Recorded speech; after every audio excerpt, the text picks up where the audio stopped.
رمضان کا مہینہ ہے، تراویح پڑھنے کے لیے لوگ آئے، کسی نے کہا کہ 8 رکعت پڑھیں گے، کسی نے کہا کہ 20 رکعت پڑھیں گے۔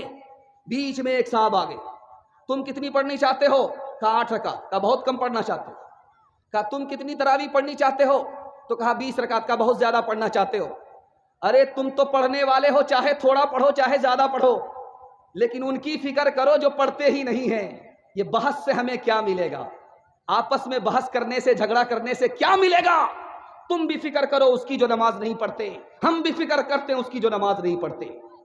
تیسری بات آپ کے سامنے آ رہی ہے، یہ ملک آزاد نہیں ہوا ہے، امام صاحب کھڑے ہوئے ہیں نماز پڑھانے کے لیے، پیچھے جیسے ہی ولضالین کی صدا لگی، ایک نے آہستہ سے آمین کہا، دوسرے نے زور سے آمین کہا، اس نے اس کے گریبان کو پکڑا۔ تم نے آہستہ سے آمین کیوں کہا؟ اس نے اس کے گریبان کو پکڑا۔ تم نے زور سے آمین کیوں کہا؟ اس نے اس کو لاٹھی ماری، اس نے اس کو لاٹھی ماری۔ اللہ کے گھر میں 2 مسلمان لہو لہان ہو گئے۔ عدالت میں مقدمہ آیا، وکیل کو سمجھ میں نہیں آیا یہ آمین کس زمین کا نام ہے، یہ آمین کس مکان کا نام ہے۔ 15 منٹ تک تو حاکم کو سمجھ ہی میں نہیں آیا کہ جھگڑا کس پر ہوا ہے۔ کہ یہ آمین دعا کا نام ہے، تو اس حاکم نے ججمنٹ لکھا، اس سے ہماری عقل کی پٹی ہٹ جاتی ہے، ہم کو اپنی حقیقت معلوم ہو جاتی ہے۔ اس نے لکھا کہ آمین کی 3 قسمیں ہیں، ایک آمین آہستہ سے، یہ بھی حدیث سے ثابت ہے، ایک آمین زور سے، یہ بھی حدیث سے ثابت ہے، ایک تیسری آمین ہے آمین بالشر، فتنہ اٹھانے کے لیے کہ میں تم سے اچھا، تم مجھ سے اچھا نہیں ہو سکتے، یہ فتنہ اٹھانے کے لیے آمین ہے، یہ نہ حدیث سے ثابت ہے۔ یہ دیوبندی بھی گنہگار ہے، یہ سلفی بھی گنہگار ہے۔ آخری مثال آپ کو سناتا ہوں، پیغام ختم کر رہا ہوں۔ آپ دیکھیں گے دلی میں ایک مسجد ہے، اس کا نام لال کنویں والی مسجد ہے۔ لال کنویں مسجد کا جو امام تھا وہ بریلوی تھا، اور ان کے پیچھے نماز کون پڑھ رہے ہیں؟ دیوبندی پڑھ رہے ہیں۔ اس دیوبندی عالم کا نام کیا ہے؟ حضرت نانوتوی نماز پڑھ رہے ہیں۔ جب انہوں نے سلام پھیر کر کے دیکھا کہ اچھا نانوتوی نماز پڑھ رہے ہیں، میں تو ان کو کافر کہتا تھا اور یہ میرے پیچھے نماز پڑھتے ہیں، مارے شرم کے پانی ہو گیا۔ حضور معاف کر دیجئے، میں تو آپ کو کافر کہتا تھا، آپ میرے پیچھے نماز پڑھتے ہیں، مجھے معاف کر دیجئے، آج میں مارے شرم کے پانی ہو گیا۔ میں راز بتا رہا ہوں، مرواڑی کی طرح آپ کو ترقی ہوگی، گجر کی طرح آپ کو ترقی ہوگی، مہتا کی طرح ترقی ہوگی۔ 2 بات پر صرف عمل کر کے دیکھ لیجئے، 1 سال میں 10 سال کے برابر ترقی ہوگی۔ ترقی کرنے کے لیے تیار ہیں؟ دونوں ہاتھ اٹھائیے، انشاءاللہ بالکل صحیح جا رہا ہے۔ پہلا کام، اگر ہمارا بھائی ترقی کر رہا اس کی ٹانگ نہیں کھینچیں گے۔ ہمارا بھائی کوئی نیچے گر رہا ہے، اس کو سارے خاندان والے مل کر کے سپورٹ کریں گے، مدد کریں گے۔ تو جیسے مارواڑی کو ترقی ہوتی ہے اسی طرح آپ کو بھی ترقی ہوگی۔ گھر کا جھگڑا مارواڑی کا یہاں گھر میں حل ہوتا، عدالت میں نہیں جاتا۔ ہمارا مقدمہ گھر کے اندر حل ہوگا، عدالت میں نہیں جائے گا۔ جس طرح مارواڑی کو ترقی ہوگی اسی طرح ہم کو ترقی ہوگی۔ انشاءاللہ ہم اپنے بھائی کو معاف کریں گے، جب مقدمہ ہار جائیں گے ہاتھ اٹھائیے انشاءاللہ۔ یہ دیکھیں، اپنی ملت پر قیاس وام مغرب سے نہ کر، خاص ہے ترکیب میں قوم رسول ہاشمی، ان کی جمعیت کا ہے ملک و نسب پر انحصار، قوت مذہب سے مستحکم ہے جمعیت تیری، دامن دی ہاتھ سے چھوٹا تو جمعیت کہاں، دامن دی ہاتھ سے چھوٹا تو جمعیت کہاں، اور جمعیت ہوئی رخصت تو ملت بھی گئی۔ تیسرا پیغام سیرت کے حوالے سے آ رہا ہے۔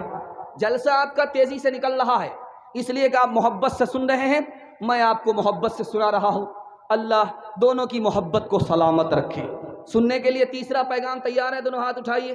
انشاءاللہ آپ سوچیں گے ہاتھ اٹھا کر کے ہاتھ میں درد ہو جائے گا، میں اس لیے ہاتھ اٹھانے کے لیے کہہ رہا ہوں تاکہ آپ کو نیند کا جھٹکا تک نہ آئے، میرے پیغام کی حفاظت ہو جائے۔ دھیان سے اس کو سنیے گا جو میں آپ کو سنانے کے لیے جا رہا ہوں۔ ہمارے نبی مسجد میں آئے، دیکھا ایک جوان سو رہا ہے، حضرت علی سے کہا کہ جگا دو۔ حضرت علی نے جگا دیا کہ یا رسول اللہ آپ پہلے آئے تھے، آپ نے جوان کو پہلے نہیں جگایا، مجھ سے کہا کہ جگا دو۔ کہ جاگنے والا آدمی بڑبڑاتا ہے، اگر میں جگاتا وہ بڑبڑاتا میری شان میں بے ادبی ہو جاتی، ایمان جانے کا خطرہ تھا۔ سامنے سے صحابی گزرا، سلام کیا، اللہ کے رسول نے جواب نہیں دیا۔ وہ صحابی مایوس ہو کر کے جا رہا ہے۔ اللہ کے رسول نے سوچا کہ شاید سوچ رہا ہوگا کہ نبی ہم سے ناراض ہے، اس لیے مایوس ہو کر کے جا رہا، بلایا کہ دیکھو میں تم سے ناراض نہیں ہوں، بلکہ بات یہ تھی کہ تم نے جس وقت مجھے سلام کیا تھا اس وقت میرا وضو نہیں تھا۔ سلام اللہ کا نام ہے، میں نہیں چاہتا تھا کہ اللہ کا نام میری زبان سے ادا ہو، میرا وضو تک نہ ہو۔ تیسری مثال آپ کے سامنے لے کر کے آ رہا ہوں، دھیان سے اس کو سنیے گا۔ آذان، مسجد سے آذان کی صدا لگی، حضرت عائشہ سامنے آ گئی۔ اللہ کے رسول نے پوچھا کہ تو کون ہے؟ کہ میں عائشہ ہوں۔ کہ تو کون عائشہ ہے؟ کہ ابو بکر کی بیٹی ہوں۔ کہ کون ابو بکر کی بیٹی ہے؟ کہ ابو قحافہ کے بیٹے۔ کہ کون ابو قحافہ کے بیٹے؟ ڈر کے مارے بھاگ گئے۔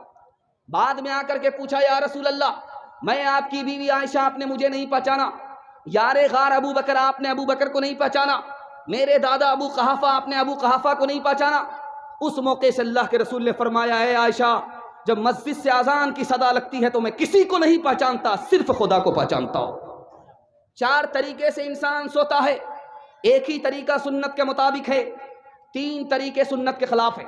ایک طریقہ سونے کا ہے، آدمی چت سوتا ہے، یہ سنت کے خلاف کیوں ہے؟ یہ ہارنے والے کی حالت ہے۔ جب اکھاڑے میں پہلوان لڑتے ہیں، جو 4 چت ہو جاتا ہے وہ ہار جاتا ہے۔ نبی نے ہارنے والے کی حالت پسند نہیں کیا، جیتنے والی کی حالت کو پسند کیا، اس لیے سنت کے خلاف ہے۔ دوسرا طریقہ، آدمی پیٹ کے بل سو رہا ہے، پیٹھ اوپر ہے پیٹ نیچے ہے، یہ سنت کے خلاف کیوں ہے؟ یہ جہنم میں جانے والے کی حالت ہے۔ نبی نے جنت میں جانے والے کی حالت کو پسند کیا، جہنم میں جانے والے کی حالت کو پسند نہیں کیا، اس لیے یہ طریقہ سنت کے خلاف ہے۔ تیسرا طریقہ ہے، بائیں کروٹ پر آدمی سو رہا ہے، اسی طرف دل ہے، کان بھی بند ہو جاتے ہیں، آنکھ بھی بند ہو جاتی ہیں، نیند زیادہ آتی ہے، مسجد سے اذان کی صدا آدمی سن نہیں پاتا، اس لیے سنت کے خلاف ہے۔ چوتھا طریقہ سنت کے مطابق ہے کہ دائیں کروٹ پر آدمی سوئے، اس کا دل لٹک جائے۔ دائیں کروٹ پر آدمی سوتا ہے، اس کا دل لٹک جاتا ہے، کان کھلے رہتے ہیں، آنکھ بند ہوتی ہے، جب مسجد سے اذان کی صدا لگتی ہے تو کان میں پہنچتی ہے، اس لیے یہ سنت کے مطابق ہے۔ آج دکھانے جا رہا ہوں مسجد کا حال، مسجد کا حال دکھانے کے لیے جا رہا ہوں۔ مسجد میں صفوں میں، ترکی کی مسجد میں صفوں میں سگریٹ کے ٹکڑے ٹکڑے رکھے ہوئے ہیں۔ مسجد کی صف لگی ہوئی ہے، اس میں سگریٹ کے ٹکڑے۔ اب پتہ چلا کہ بھائی یہ کون سگریٹ پیتا ہے، مسجد کی صف میں سگریٹ ہے۔ تو ابھی جماعت میں 5 منٹ دیر ہے تو مقتدی مسجد ہی میں سگریٹ پی رہا، اور جیسے ہی امام صاحب آئے، اللہ اکبر کہا، اقامت ہوئی، اسی جگہ سگریٹ کو بجھایا، پھینک دیا۔ یہ آج نمازی کا حال ہے، مسجد کا حال ہے۔ دوسری بات دکھانے کے لیے جا رہا ہوں، بہت دھیان سے سنیے گا۔ امریکہ کی مسجد میں کیا ہو رہا ہے؟ وہاں داڑھی رکھی جاتی ہے، کرتا رکھا جاتا ہے اور پگڑی رکھی جاتی ہے، اور امام صاحب آتے ہیں کوٹ پتلون میں، داڑھی ہوتی نہیں۔ اب وہ جو داڑھی رکھی ہوئی ہے اس کو پہنتے ہیں، اوپر سے جبہ پہنتے ہیں، اس کے بعد پگڑی باندھ کر کے نماز پڑھاتے ہیں۔ نبی کی سنت کا اس طرح اگر مذاق اڑاؤ گے، اللہ دنیا میں عزت نہیں دے گا، عزت کا جنازہ نکال دے گا۔ ہاتھ اٹھا کر کے وعدہ کیجئے، انشاءاللہ سچے پکے نمازی بنیں گے۔ جب تک آپ خدا کے نہیں ہوں گے اور آپ کو خدائی نصیب نہیں ہو سکتی، جب تک اللہ کے گھر کو آباد نہیں کریں گے، اللہ پوری دنیا میں آپ کی شان و شوکت کو لوٹا نہیں سکتا۔ ہاتھ اٹھا کر کے وعدہ کیجئے، انشاءاللہ ہم کوے کی طرح اپنی چال بھول جائیں گے۔ ہاتھ اٹھائیے۔ وہ عجب لوگ تھے جانے کیا لوگ تھے، وہ عجب لوگ تھے جانے کیا لوگ تھے، وہ عجب لوگ تھے جانے کیا لوگ تھے، زندگی چھوڑ دی بندگی کے لیے، وہ عجب لوگ تھے جانے کیا لوگ تھے، زندگی چھوڑ دی بندگی کے لیے، ایک ہم لوگ ہیں جانے کیا لوگ ہیں، ایک ہم لوگ ہیں جانے کیا لوگ ہیں، بندگی چھوڑ دی زندگی کے لیے پیغام نکل گیا. آخری پیغام سنانے کے لیے جا رہا ہوں مدینے کے حوالے سے. جو لوگ مدینہ جانا چاہتے ہیں دونوں ہاتھ اٹھائیے انشاءاللہ. مرنے کے بعد جائیں گے ہاتھ اٹھائیے انشاءاللہ. یہ دیکھیے ہر کنیا کے بھی ماموں دلہا کے بھی ماموں ہر جگہ ہاتھ اٹھا رہے. ایک تو ہم آپ پاگل ہیں کہ 12 بج جانے کے بعد جلسہ سنانے کے لیے آئے, اور یہ پھول پاگل ہیں ہر پیغام میں ہر سوال میں ہاتھ اٹھاتے جا رہے ہیں.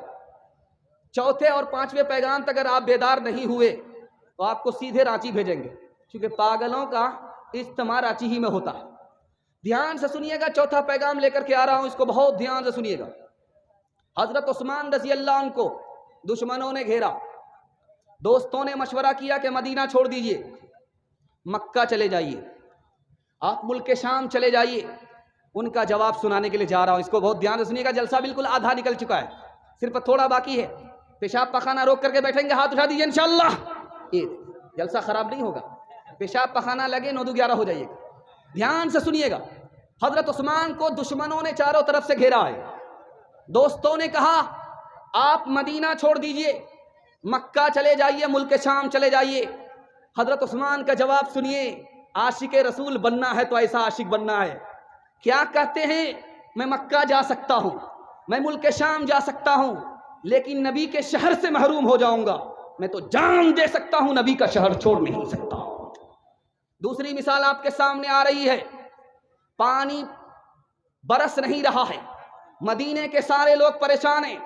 حضرت عائشہ رضی اللہ عنہا کے پاس لوگ آئے کہ مدینے میں بارش نہیں ہو رہی, کیسے بارش ہوگی؟ کہ 1 منٹ میں بارش ہوگی, آسانی سے بارش ہوگی, موسلادھار بارش ہوگی. کرنا یہ ہے, نبی کا جو روضہ ہے, نبی کی جو قبر کی چھت ہے, اس میں سوراخ کر دو, اللہ کو جوش آئے گا, بارش ہوگی. ابھی سوراخ کرنے کا ارادہ لوگوں نے کیا, موسلادھار بارش ہو گئی. تیسری مثال آپ کے سامنے رکھنے کے لیے جا رہا ہوں. لوگ مدینے سے آتے ہیں گھڑی لے کر کے آتے ہیں, لوگ مدینے سے آتے ہیں ٹارچ لے کر کے آتے ہیں, اور آپ کو تسبیح دیتے ہیں کہ یہ لیجئے, مدینے سے لے کر کے آ رہا ہوں. آپ کو لوگ سرما دیتے ہیں, مدینے سے لے کر کے آ رہا ہوں. آپ اس میں دیکھتے ہیں کہ یہ تو میڈ ان چائنا ہے, یہ تو میڈ ان ترکی ہے, یہ تو مدینے کی چیز نہیں ہے. ایسا کبھی مت سوچئے گا, اس کو آنکھ سے لگائیے. رشید احمد گنگوہی رحمۃ اللہ علیہ فرماتے, او اللہ کے بندے, وہ چائنا کا ضرور بنا ہوا ہے, لیکن اس کو مدینے کی ہوا لگی ہوئی ہے. چوتھا نمونہ آپ کی خدمت میں آ رہا ہے.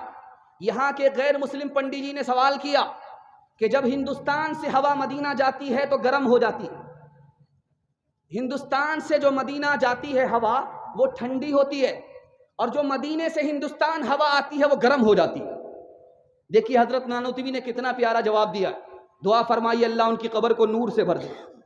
سوال پوچھا, ہندوستان سے جو ہوا مدینہ جاتی ہے وہ ٹھنڈی ہوتی ہے, بالکل ٹھنڈی ہوا ہوتی ہے, چونکہ پورب سے پچھم جا رہی ہے, ٹھنڈی ہوا ہوتی ہے. اور جب مدینے سے ہوا ہندوستان آتی ہے تو گرم ہو جاتی ہے. پچھم کی ہوا, پچھم کی ہوا گرم ہوتی ہے, پورب کی ہوا ٹھنڈی ہوتی ہے. حضرت نانوتوی نے جواب دیا, بات یہ ہے جو ہوا پورب سے ہندوستان سے مدینہ جاتی ہے وہ خوش ہو جاتی ہے کہ نبی کے شہر جا رہی ہوں, نبی سے ملاقات کرنے جا رہی ہوں. اس کی آنکھ بھی ٹھنڈی ہو جاتی, اس کا دل بھی ٹھنڈا ہو جاتا. ہوا نبی کے شہر کا نام سن کر کے ٹھنڈی ہو جاتی ہے, لیکن جب وہی ہوا مدینے سے ہندوستان کی طرف آتی ہے اس کو غم ہوتا ہے کہ نبی کے شہر سے جدا ہو رہی ہوں, اس لیے اس کا دل جل بھن جاتا ہے, وہ گرم ہو جاتی ہے, ٹھنڈی نہیں رہتی.